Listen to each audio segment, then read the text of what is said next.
akan mempresentasikan tentang analisis maksim kesantunan dalam dialog Shinchan pada episode Sepanjang Hari yang Panas. Yang pertama yaitu bahasa, karena bahasa itu merupakan alat komunikasi yang penting banget untuk manusia, nggak hanya untuk berkomunikasi secara formal atau informal atau menyampaikan informasi biasa gitu ya, tapi juga sebagai cerminan nilai-nilai norma dan sosial. Kalau dalam kajian pragmatik itu, kesantunan berbahasa menjadi salah satu aspek utama yang berperan penting banget dalam menjaga keharmonisan dalam berinteraksi. Kalau dalam segi kartun itu harusnya lebih bagus ya, karena kan dia sebagai media tontonan untuk anak-anak dan juga bisa menyampaikan beberapa pesan atau tuturan yang dapat mempengaruhi banyak dalam masa pertumbuhan anak-anak dalam bersikap atau bertutur kata bahasa. Kalau salah satu teori yang aku pakai ini yaitu teorinya Leach dalam teori maksim kesantunan, yang dalam teori Leach dalam teori kesantunan ini tuh terdapat 6 maksim lagi, yaitu maksim kebijaksanaan, maksim kedermawanan, pujian, kerendahan hati, kecocokan, dan kesimpatian. Dalam penelitian ini aku berfokus pada episode kartun Shinchan, pada salah satu episodenya yaitu Sepanjang Hari yang Panas. Tujuan aku untuk meneliti ini yaitu untuk menganalisis bentuk-bentuk apa aja yang ada dalam dialog Shinchan itu menurut kesantunan maksim Leach sesuai dengan teorinya, dan aku juga bisa mengidentifikasi yang sesuai ataupun melanggar prinsip-prinsip kesantunan, serta aku menilai dampak dari bentuk kesantunan tersebut terhadap persepsi penonton, khususnya untuk anak-anak. Karena dulu itu sempat ada perdebatan antara boleh dan tidak bolehnya penayangan kartun Shinchan di televisi Indonesia.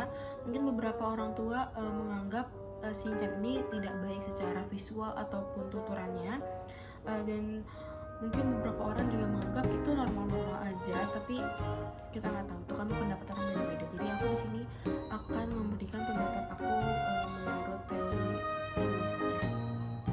Untuk metode yang aku pakai itu metode deskriptif kualitatif, dengan cara pengumpulan data dengan menyimak videonya, mencatat dialog sebagai objek penelitian, dan data yang aku peroleh itu berdasarkan 6 maksim kesantunan dari Leach itu dengan mengidentifikasi jenis maksim yang ada serta menganalisis pelanggaran-pelanggaran yang ada dalam kartun tersebut.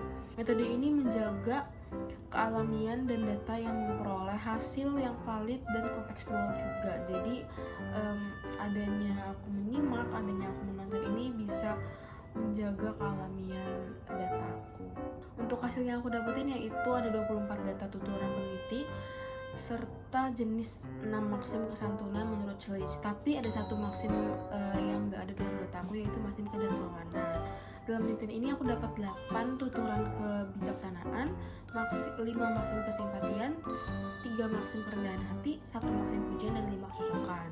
Selain itu aku juga dapat 6 pelanggaran maksim kesantunan, terutama pada maksim kebijaksanaan dan kesimpatian. Dalam tokoh dan mama dan papa ini sering banget terjadi percekcokan kecil atau besar yang terlibat dalam pelanggaran prinsip kesantunan. Peneliti juga tidak menemukan adanya maksim kedermawanan dalam dialog tersebut. Untuk kesimpulan yang aku dapetin dari penelitian ini ingin menunjukkan bahwa dalam kartun Shinchan pada episode Sepanjang Hari yang Panas ini membuat banyak banget bentuk maksim kesantunan, terutama maksim kebijaksanaan dan kesimpatian yang cukup mendominasi dalam dialog ini. Tapi terdapat juga pelanggaran yang cukup signifikan, terutama dalam bentuk ekspresi verbal dan yang cukup keras seperti kurang sopan atau kurang santun, yang bisa berdampak negatif juga untuk tontonan anak-anak kan ini. Jadi terhadap pola bahasa anak atau terhadap sikap anak tuh juga dapat mempengaruhi juga. Jadi orang tua itu memegang peran penting untuk mendampingi anak-anak dalam menonton atau menilai kartun agar nilai kesantunan dalam komunikasi mereka tetap terjaga. Dan secara linguistiknya data ini aku dapetin sebagai bahan untuk kajian yang bisa mempresentasikan realitas sosial dalam praktik bahasa untuk sehari-hari. Sekian dari aku, kurang lebihnya mohon maaf, atau mungkin kata-kataku yang berlibat atau penjelasan aku yang kurang jelas. Aku minta maaf sebesar-besarnya, dan terima kasih untuk kalian yang udah menonton sampai akhir. Sampai jumpa di video selanjutnya. Bye-bye.